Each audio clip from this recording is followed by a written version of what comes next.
ঘরে বাটার নান করতে চান তো অসুবিধায় কী আছে, ঝটপট করে বানিয়ে নিন। আপনার ঘরে আপনার রান্নার গ্যাসেই কিন্তু হয়ে যাবে, কোনো ঝামেলা নেই। তার জন্য ময়দা, নুন, খাবার সোডা আর একটুখানি সাদা তেল নিয়ে নিন। সেটাকে ভালো করে মেখে গরম জল দিয়ে ভালো করে অল্প অল্প করে কিন্তু মেখে নিতে হবে। কিছুক্ষণ রেস্টে রেখে ডো কেটে নেবেন। তারপর ঠিক এইভাবে লম্বা করে কিন্তু বেলে নেবেন।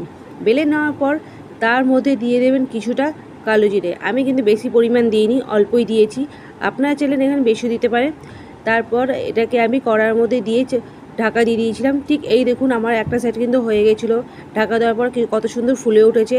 তারপর আরেকটা সাইড আমি গ্যাসের মধ্যে কিন্তু এইভাবে সেকে নিয়েছি। তারপর তার মধ্যে লাগিয়ে দিয়েছি আমি বাটার। অসাধারণ খেতে এবং দেখতে কিন্তু ঠিক একদম দোকানের মতো, কোনো তফাৎ নেই ঘরের এবং বাইরের খাবার।